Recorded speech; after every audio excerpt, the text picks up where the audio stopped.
Bueno, buenos días. Mi nombre es Manuel Salas, para los que no me conocen y los que tal vez nos están acompañando por primera vez. Yo soy parte acá del staff de Casa 242 y precisamente trabajo con los adolescentes de la comunidad, con los chicos de 13, 17 años, que es el grupo que se llama SOE.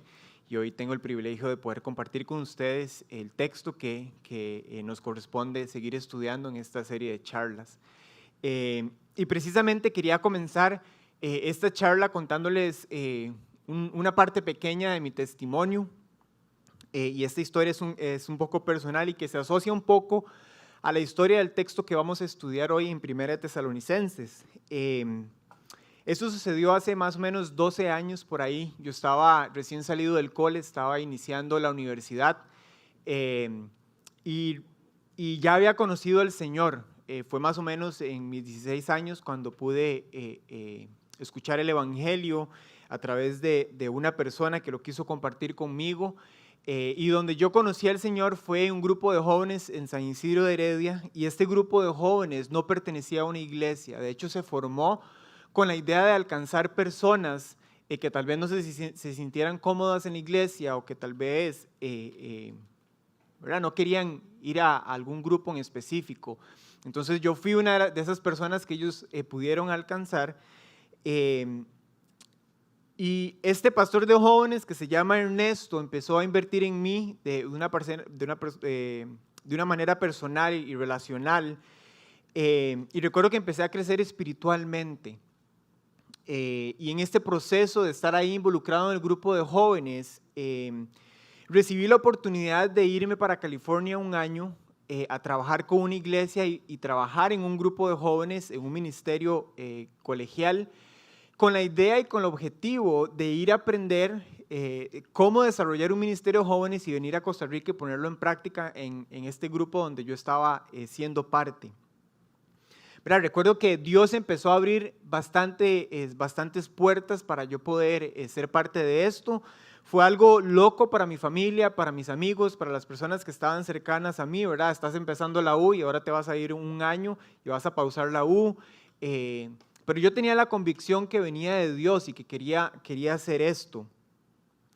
¿Verdad? Todo salió de la mejor manera. Me fui para California, estuve allá todo un año trabajando con esta iglesia, aprendiendo, conociendo personas e involucrándome en la iglesia. Y ya se acercaba el fin del año que ya habíamos estipulado de ir a trabajar con ellos. Y recuerdo que la iglesia me ofrece quedarme otro año más con ellos, ¿verdad? Y obviamente yo feliz y encantado de querer quedarme otro año. Pero bueno, me tocó venirme a Costa Rica porque teníamos que volver a reiniciar el proceso de la visa, porque el plan inicial era un año, entonces ya no aplicaba para el siguiente año. Y en este momento las cosas empezaron a complicarse un poco. Las cosas fueron al revés. En lugar de Dios empezar a abrir puertas, fue cerrando puertas.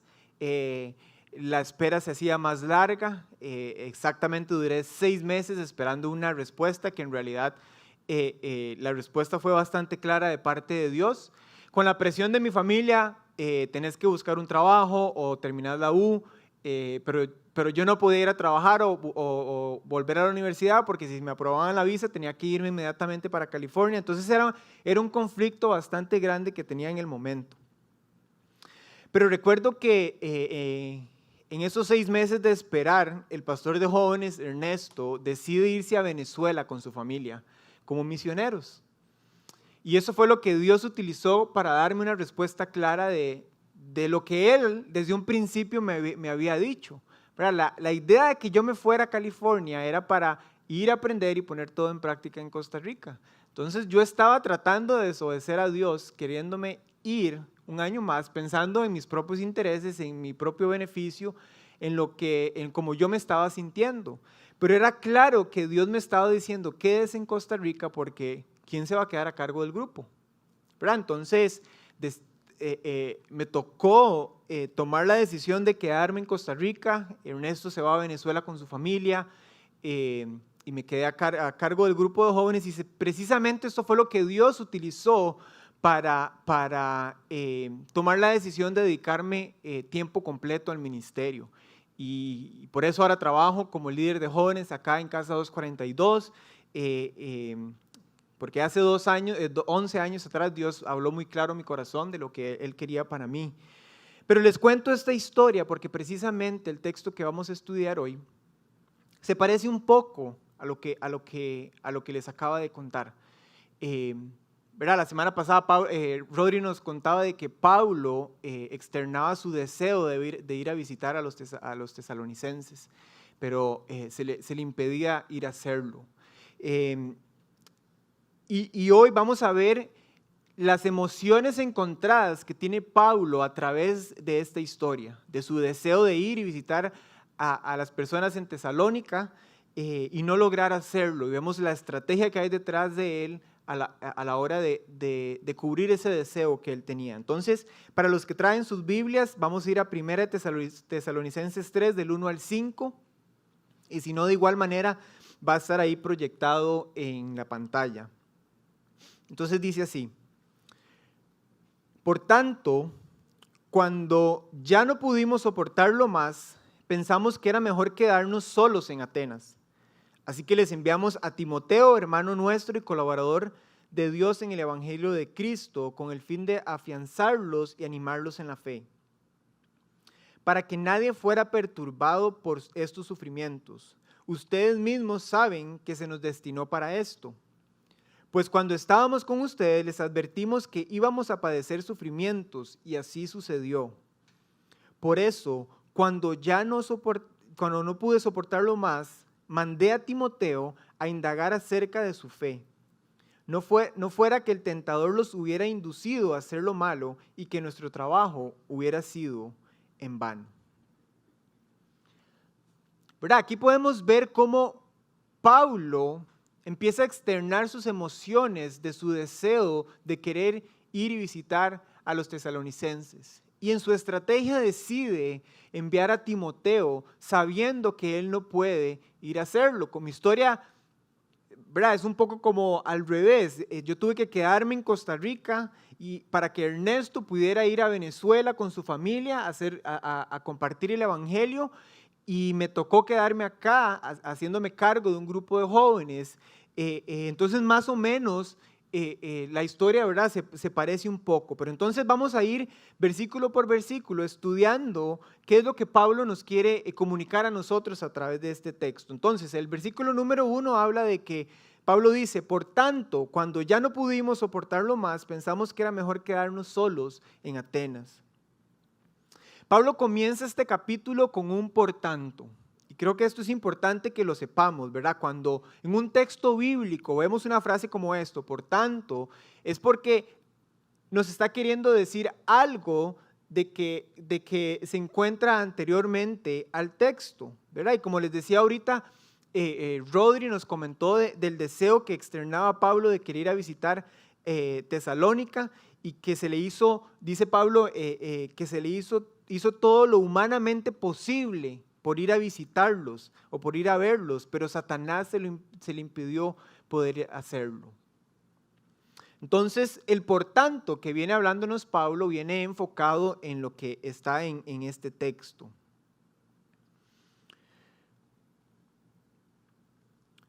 Y creo que este asunto, porque a mí me parece demasiado interesante, ¿verdad? Como que Pablo se enfoque tanto en el deseo de querer ir a verlos, de querer ir a estar con ellos. Y yo creo que se asocia un poco con el sentimiento que también yo tenía. Cuando yo fui a California, yo ya había construido relaciones, yo ya había conocido familias, amigos, ya estaba conectado con los jóvenes con los que estaba trabajando.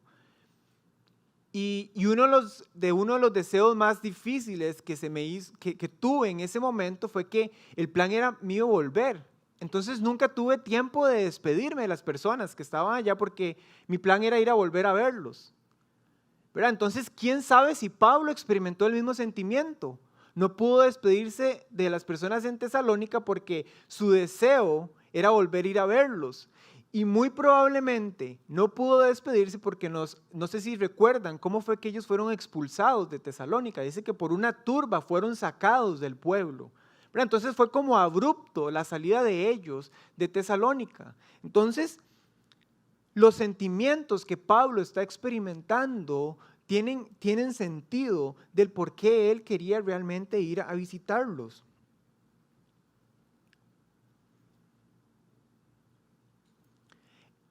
Y al que Pablo experimente estos sentimientos, nos habla también de que, aunque él humanamente no pueda hacer nada al respecto para ir a visitarlos, él trabaja una estrategia para cumplir ese deseo de querer estar cerca de ellos.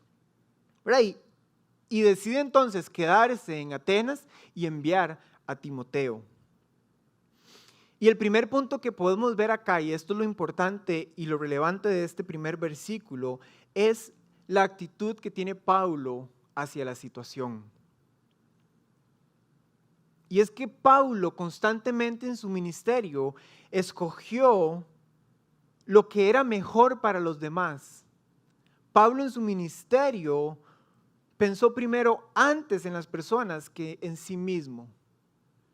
¿Verdad? Él humanamente externa sus sentimientos, pero su decisión podemos ver que está enfocado en las personas, en este caso en las personas en Tesalónica. ¿Verdad? Pablo escogió renunciar a una gran fuente de gozo, de esperanza y de consuelo para él dársela a los tesalonicenses. Y es que es obvio que Pablo pueda tener esta manera de pensar y esta manera de hacer las cosas por su gran ejemplo en Jesús. ¿Verdad? Y me trae a la mente cuando Pablo escribe en Filipenses 2, cuando él habla de que la actitud de ustedes debe ser como la de Cristo Jesús. ¿Verdad? Pablo entendía el ejemplo y lo importante que era mostrar esto a las otras personas. ¿Verdad? Y es que en Filipenses 2, Pablo dice que Jesús, ¿verdad? No consideró el ser igual a Dios como algo que aferrarse, por el contrario, se rebajó voluntariamente, tomando la naturaleza de siervo, haciéndose semejante a los seres humanos. ¿Verdad? Y es que Jesús mismo pudo haberse quedado en el cielo, en su gloria, estando a la derecha del Padre en el trono, pero decide humillarse a sí mismo y se hace semejante a nosotros. ¿Verdad? Pablo tenía un gran ejemplo, que era Jesús, un ejemplo de humildad, un ejemplo de siervo, y esto era lo que Pablo estaba mostrando acá. ¿Verdad? Pablo tomó su decisión basado en lo que sería mejor para la iglesia y no para sí mismo. Y Pablo nos ayuda a ver el poder que hay detrás del sacrificio, el poder que hay detrás de mostrar amor a las demás personas. Y seamos honestos, nos cuesta demasiado tener el mismo pensamiento y tener la misma actitud que tiene Pablo. ¿Por qué? Porque estamos en un mundo caído, el pecado es parte de este mundo, el ADN del pecado es el egocentrismo. Por consiguiente, lo que me favorezca a mí es lo que voy a buscar primeramente. ¿Verdad? Pero Filipenses nos dice que no debemos de velar solo por nuestros propios intereses, sino por los intereses de los demás. Y es que nos cuesta hacer sacrificios en nuestra vida. ¿Verdad? Hace 11 años atrás me tocó, y no digo que ha sido lo único, durante todos estos años he tenido que experimentar el sacrificio en mi vida por el beneficio del nombre de Dios. ¿Verdad? Y pensemos, ¿qué tenemos que hacer al respecto en nuestro día a día para sacrificar y mostrar amor a las otras personas? ¿Verdad? ¿Qué tengo que sacrificar cuando estoy con mi esposa, con mi esposo, con mis amigos, con mi familia, con mis compañeros del trabajo, con mis vecinos? ¿Verdad? Piensa en algo de lo que a usted le cuesta mucho desprenderse. Porque creo que Pablo le estaba costando demasiado desprenderse del hecho de que él no podía ir a visitar a los tesalonicenses. pero llegó a un punto donde entendió y comprendió que el sacrificio era más importante y que el nombre de Dios iba a ser lo más favorecido en este sacrificio. ¿Verdad? Y muy probablemente Pablo se preguntó, ¿qué puedo hacer para mostrarle amor a los tesalonicenses? ¿Qué es lo más que puedo hacer? ¿Qué es el mayor sacrificio que puedo hacer para demostrar mi amor hacia ellos? Y estas son las preguntas que entonces deberíamos nosotros hacérnoslas constantemente. ¿Verdad? Todos los días, en la mañana, cuando me levanto, ¿cómo debo de sacrificarme hoy? Y termino el día preguntándome, ¿me sacrifiqué por otros o no? Y es que esa es la actitud que Dios espera de nosotros. Y entonces, la decisión que toma Pablo para mostrar ese sacrificio y mostrar ese amor hacia los tesalonicenses es enviándoles a Timoteo. Y vea lo que dice el versículo 2. Así que les enviamos a Timoteo, hermano nuestro y colaborador de Dios en el Evangelio de Cristo, con el fin de afianzarlos y animarlos en la fe. Y es importante entender algo acá también, que los tesalonicenses no tenían idea de quién era Timoteo. ¿Por qué? Porque ya que el primer viaje que realizó Pablo fue junto con Silas, ¿verdad? Y ya hemos escuchado un poco de que fueron sacados del pueblo por una turba. Y entonces a quienes conocían los tesalonicenses era Pablo y a Silas y no a Timoteo. Entonces, por algo Pablo habla y empieza a explicarles a los tesalonicenses quién era Timoteo. ¿Verdad? Y dice que identifica a Timoteo como un creyente, un hermano, y no solo un hermano, dice que es un hermano nuestro. Y esto me impacta demasiado de la manera de escribir de Pablo. ¿Verdad? Él incluye a los tesalonicenses en esta hermandad. ¿Verdad? Él dice que Timoteo no es solo su hermano, sino es nuestro hermano. Y claramente esto le genera confianza a los tesalonicenses, entendiendo y viendo la confianza que tenía Pablo en Timoteo y por algo lo estaba enviando a ellos. Y también dice que lo describe como un colaborador de Dios en el Evangelio. Era un siervo de Dios que estaba en todo sentido trabajando para llevar el Evangelio de Dios a aquellas personas que aún no conocían de Jesús.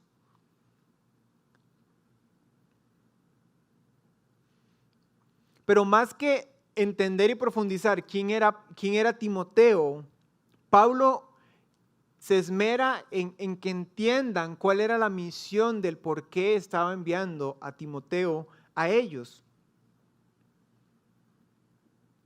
¿Verdad? Y utiliza dos palabras claves. Dice que los envía para afianzarlos y animarlos en la fe. Para afianzar su fe y para animar su fe. Y cuando hablamos de la palabra afianzar, esta palabra quiere o habla al respecto cuando se está fortaleciendo algo que ya existe. ¿Verdad? No es algo que no ha nacido, no ha crecido, sino como ya está establecido. Entonces, Pablo entiende que ya hay algo sucediendo entre los tesalonicenses. Ya él entiende que su fe está creciendo. Entonces, el plan de enviar a Timoteo es para afianzar eso que está sucediendo ahí, ya sea de una manera débil o que ya está fuerte y quiere aún más fortalecerlo. Pero que aún así Pablo sabía que habían cosas que habían que trabajar. Y creo que esto se basa también en el deseo de querer ir a visitarlos y estar con ellos. Y luego utiliza la palabra animarlos. Y cuando hablamos de animar a alguien, es como alentar, como dar fuerza, como estimular a esa persona para que haga algo, ¿verdad? Para que lo que está haciendo lo continúe haciendo. Y tal vez era que los tesalonicenses no estaban haciendo lo que debían de hacer y por eso tenían que ser animados. ¿Verdad? Y me recuerda esa palabra, animar me trae el ejemplo. Yo corrí atletismo, yo fui velocista por varios años. Y me acuerdo que en las carreras, en las competencias, los mejores sentimientos que uno como atleta puede sentir es cuando ya uno está cerca de la meta y uno está escuchando a las personas gritándole: cierre, cierre, vaya con todo, dale, dale, rápido, rápido, rápido, cierre.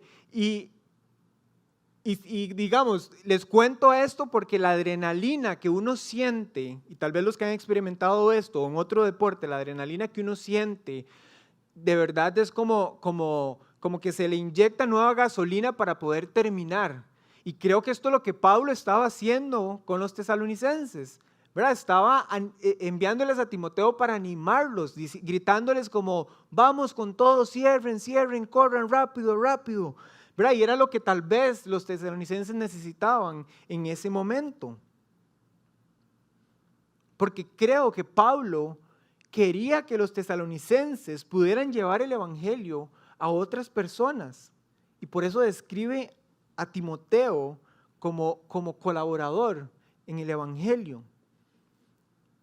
Y él quería que llevaran a cabo la obra que se les había encomendado como creyentes, como miembros de una iglesia. Y creo que este es el gran reto para nosotros como creyentes y como comunidad. Y que nos demos cuenta si nosotros somos ese ánimo para los demás. Si nosotros estamos animándonos los unos a los otros en nuestra fe. Vamos, sí se puede, vamos, adelante. Confiemos en el Señor. ¿Verdad? Estamos siendo ese tipo de comunidad que Pablo estaba esperando de los tesalonicenses. Y creo que muchas veces no es así porque tenemos un concepto erróneo de cómo asumimos nosotros que es animar. ¿Verdad? Muchas veces pensamos que animar es simplemente dar una palabra de ánimo, de consuelo, o una afirmación, o tal vez una palmadita en la espalda. No quiero decir que esto esté mal, es parte de, pero a veces nos enfocamos en que solo eso es animar. Y lo que pasa es que con este tipo de cosas lo que hace es que simplemente nos hace sentir bien con nosotros mismos, y es ahí donde está el problema. Cuando verdaderamente nuestro corazón y nuestras almas lo que realmente necesitan escuchar es algo que profundice nuestra esperanza y nuestra confianza en Dios. ¿Verdad? Todo creyente necesita un flujo constante de valor para soportar el sufrimiento, rechazar la tentación, sacrificarnos en el amor, abrazar la disciplina, la perseverancia, confiar, obedecer a Dios. ¿Verdad? Y es que no necesitamos corazones más llenos de nosotros mismos, de egocentrismo. Necesitamos corazones constantemente llenos de Dios. ¿Verdad? Necesitamos ese aliento que ancle el alma, que conmueva el corazón, que desate el amor. Y algo interesante es que este tema de animar es algo muy constante en las cartas de Pablo y específicamente en Tesalonicenses. Pablo está constantemente animándolos a ellos. Y creo que era muy probablemente porque él veía algo en ellos. Y él sabía que tal vez ellos no se la creían y ocupaban ese ánimo. Pero y Pablo constantemente estuvo animándolos. Y es algo y un tema común en estas cartas, ¿verdad? Hay una parte que dice que anímese y edifíquense unos a otros. Pero veamos la manera como Pablo exhortó y como Pablo animó a los tesalonicenses. Entonces, 1 Tesalonicenses 4, 14 al 18 nos dice lo siguiente: ¿acaso no creemos que Jesús murió y resucitó? Así también Dios resucitará con Jesús a los que han muerto en unión con Él. conforme a lo dicho por el Señor, afirmamos que nosotros, los que estemos vivos y hayamos quedado hasta la venida del Señor, de ninguna manera nos adelantaremos a los que hayan muerto. El Señor mismo descenderá del cielo con voz de mando, con voz de arcángel y con trompeta de Dios, y los muertos de Cristo resucitarán primero. Luego, los que estemos vivos, los que hayamos quedado, seremos arrebatados, junto con ellos en las nubes, para encontrarnos con el Señor en el aire. Y así estaremos con el Señor para siempre. Y Pablo termina este versículo diciendo, por lo tanto, anímense unos a otros con estas palabras. La mejor manera de animarnos y fortalecernos en la fe los unos con los otros es recordándonos la esperanza que tenemos un día poder estar delante de su presencia. Es un día poder estar cara a cara delante de Dios, disfrutando de su presencia, exaltando su nombre, adorándole siempre. Adorando a ese Dios que envió a su Hijo Jesucristo a morir en la cruz por nosotros. La mejor manera de animarnos y fortalecernos en la fe es recordándonos constantemente la esperanza que tenemos en el futuro, que es la vida eterna que tendremos con el Padre. Es generando esa esperanza que nos dé esa ancla firme y segura para el alma. Y es esa esperanza que solo podemos encontrar a través de la obra de Jesús.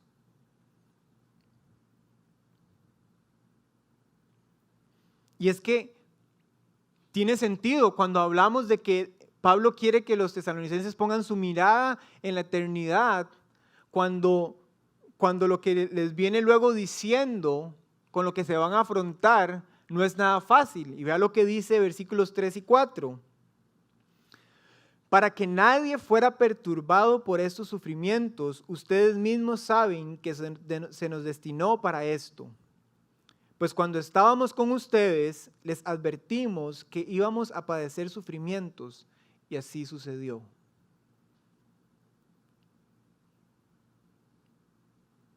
Pablo y Silas experimentaron a primera mano sufrimiento, rechazo, al ser sacados de ahí, de la manera que fueron sacados. Entonces, este asunto de sufrir aflicciones y sufrimientos no era algo extraño para ellos, inclusive para la gente en Tesalónica, y era algo tal vez un tema común que ya habían hablado entre ellos, y muy probablemente varias ocasiones fue tema de conversación, ¿verdad? Porque Pablo dice, se los advertimos, ¿verdad? Se los dijimos cuando estuvimos con ustedes, que no había escapatoria, no había manera de escaparse del sufrimiento, era algo que iba a suceder para ellos y para los tesalonicenses.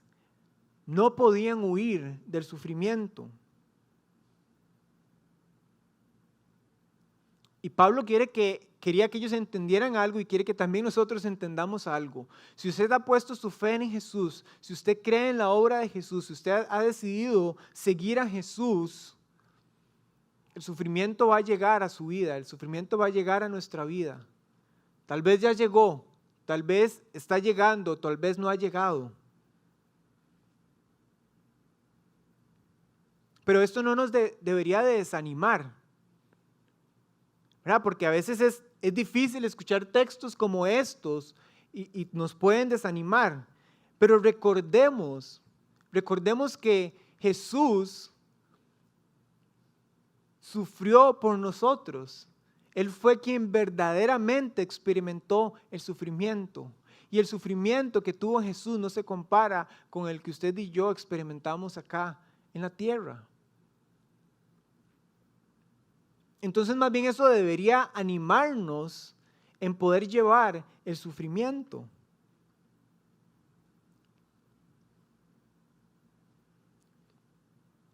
Y la Biblia es clara para nosotros como creyentes. No podemos escapar de la realidad del sufrimiento. El sufrimiento tampoco es una experiencia única, no es una experiencia extraña, algo como que nos tome por sorpresa, ¿verdad? No es algo así de la nada. El sufrimiento es una experiencia humana y universal. Vea lo que dice Pablo en Romanos 8:18. De hecho, considero que en nada se comparan los sufrimientos actuales con la gloria que habrá de revelarse en nosotros. ¿Ven cómo Pablo es estratégico? ¿Verdad? Dice, los sufrimientos que vamos a estar o que vamos a pasar no se van a comparar con lo que vamos a experimentar en la eternidad. ¿Verdad? Entonces, por tanto, no pongamos o no nos enfoquemos tanto en el sufrimiento que estamos pasando en este momento, que vamos a pasar. Por eso, la manera de animarnos, la manera de fortalecer nuestra fe es con lo venidero.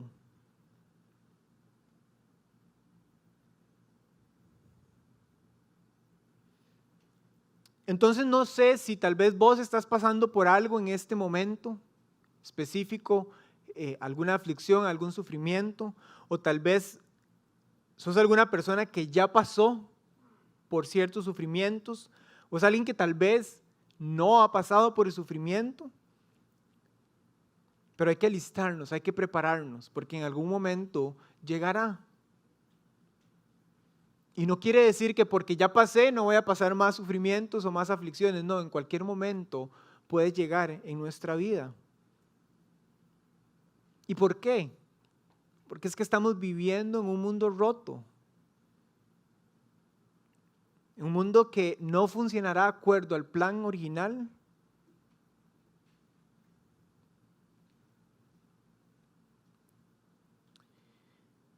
Y porque la Biblia dice que Dios es soberano y Él elige el lugar exacto donde usted y yo vivimos. Él escoge la duración exacta de nuestros días. Así de soberano es Dios. Inclusive la presencia del sufrimiento en nuestras vidas. Pero hay algo súper importante que debemos de entender cuando hablamos del sufrimiento. El sufrimiento no es un fracaso del plan de Dios.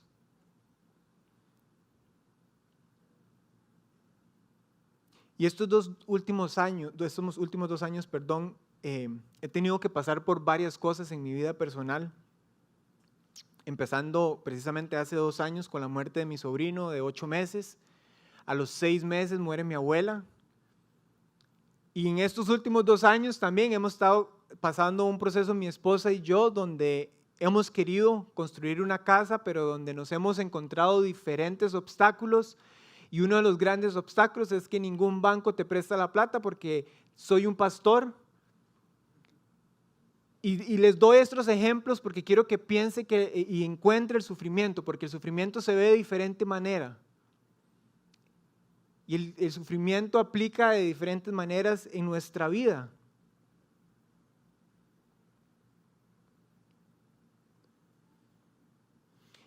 Y es importante que encontremos y veamos cuáles son esas cosas y que sepamos nosotros cómo estamos reaccionando ante el sufrimiento en nuestras vidas.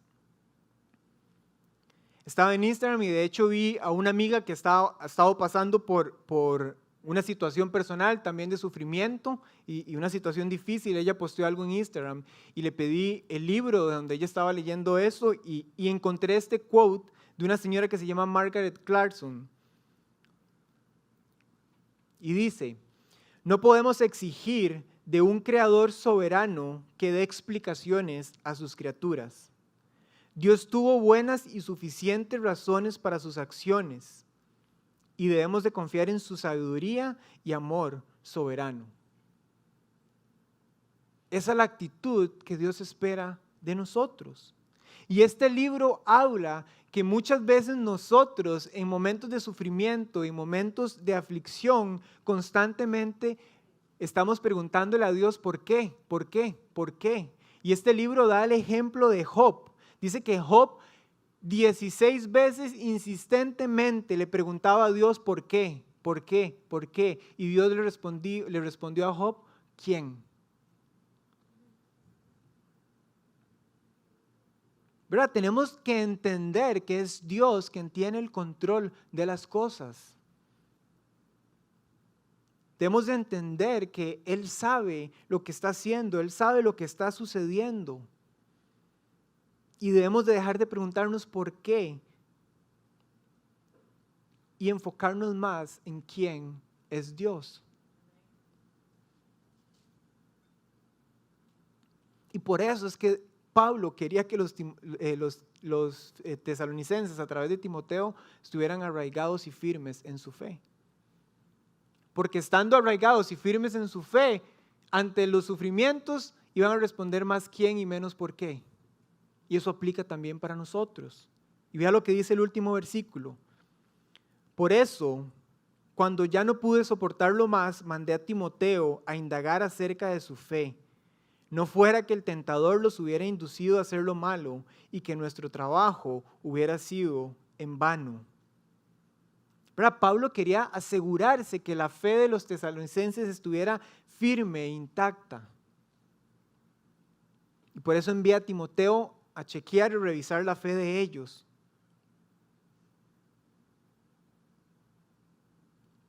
Pero entonces queremos dejar de preguntarnos tanto por qué ante las situaciones y preguntarnos más quién, cómo está nuestra fe. Les di estos 3 ejemplos en mi vida. Cuando murió mi sobrino, tenía una convicción fuerte y segura, y la tengo y la sigo teniendo, de que está en la presencia de Dios. Murió mi abuela y tengo la misma convicción de que está en la presencia de Dios, disfrutando de la gloria, de estar frente a Él. Pero ¿qué pasa con el asunto de la casa? Ahí sí he estado dudando de Dios. Dios, ¿por qué? ¿Por qué ha durado tanto? Dios, ¿por qué no lo das? Dios, vos sabes que esta casa va a bendecir a muchas personas. No la queremos para nosotros. ¿Por qué Dios? ¿Por qué Dios? Pero vean que así de fácil, en ciertos momentos en nuestra vida podemos entender que Dios es soberano, pero así de fácil podemos entender que Dios no sabe lo que está haciendo y Dios no tiene control. Y estoy siendo vulnerable y honesto porque ha sido un área en mi vida donde me ha costado entregar a Dios y saber que Él tiene el control de lo que está haciendo.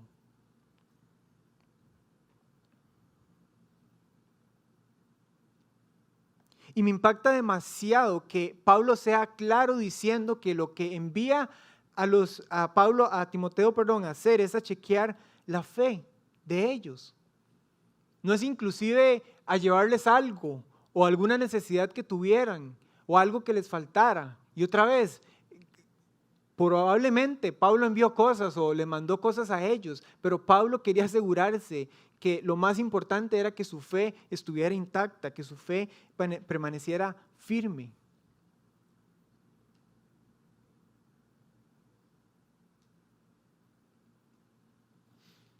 Y es porque Pablo conocía a los tesalonicenses. Pablo estuvo con ellos.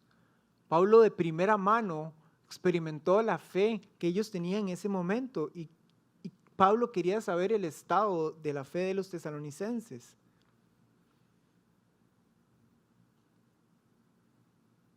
Y es que una de las cosas que hacen las dificultades y el sufrimiento en nuestras vidas es probar realmente nuestra fe en Cristo.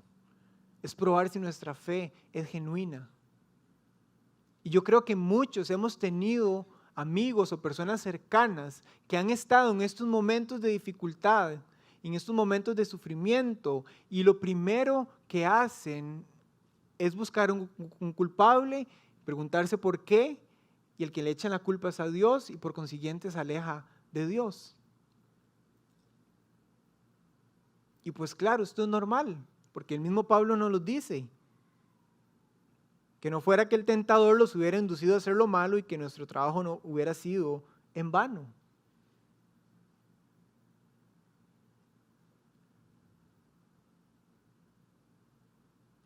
¿Verdad? Satanás es un ser real, literal. es un ser malvado que lo que quiere es que aquellos que hemos puesto nuestra fe en Jesús y que estamos cerca de Él, ya no estemos cerca de Él. Ese es el trabajo de Él. Él quiere que no estemos cerca de Dios. Y los que del todo no están cerca de Dios, quiere que se queden ahí.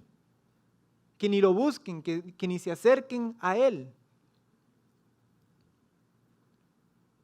Y sigo usando el ejemplo de Job, porque vea lo que le sucedió a Job. Tuvo personas cercanas a él que inclusive lo pusieron a dudar de que si lo que él estaba haciendo era lo responsable de lo que le estaba pasando a él.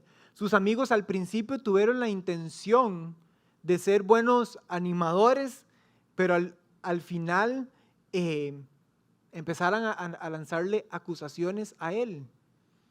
Inclusive, la propia esposa de Job le dijo que si aún mantenía firme su integridad, y le dijo, maldice a Dios y muérete.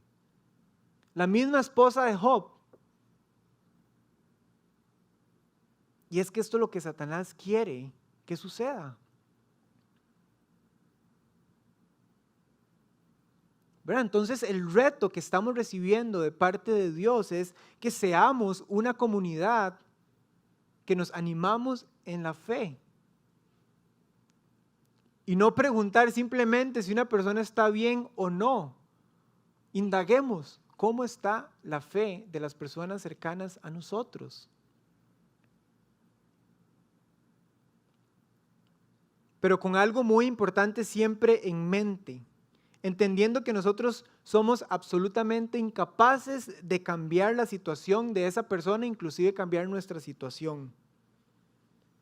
Nuestras palabras no van a quitar el dolor de las personas, o lo que las personas nos digan no va a quitar ese dolor, sino es preguntarnos, ¿cómo hago visible y real para las personas la verdad de la cercanía de Dios? Y creo que la respuesta es estando cerca. Primeramente, nosotros estando cerca de Dios, si estamos atravesando cosas nosotros y si otras personas están pasando por momentos difíciles, estando cerca de esas personas. Verás, creando una visión clara de lo que es Dios y lo que Dios quiere para nuestras vidas y para las personas a nuestro alrededor. Y la manera en que Pablo lo estaba mostrando era enviando a Timoteo. Él sabía lo importante y lo indispensable que era que Timoteo estuviera ahí, cerca de ellos.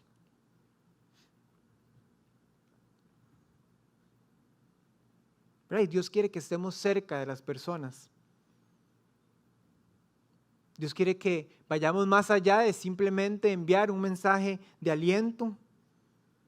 Dios quiere que nos aseguremos que su fe esté firme, que su fe esté fuerte. Dios no quiere que existan puertas abiertas para que el enemigo se aproveche y haga poner ideas en la persona de que debe alejarse de Dios. Dios quiere que nosotros seamos personas que así como nosotros recibimos gracia, demos gracia. Y quiero terminar con esta frase de un escritor, un predicador que se llama Paul David Tripp, y me pareció demasiado interesante. Y vea lo que dice. Dios hace visible su gracia invisible al enviar personas de gracia para dar gracia a las personas que necesitan gracia. Seamos ese tipo de personas. Seamos ese tipo de personas que dejamos a un lado nuestra comodidad, que dejamos a un lado la conformidad, que sabemos y que entendemos que nos encanta recibir la gracia de Dios, pero que de igual manera tenemos que ir y darla a las otras personas. Dios quiere que estemos cerca de Él. Dios quiere que estemos cerca de las personas que están sufriendo.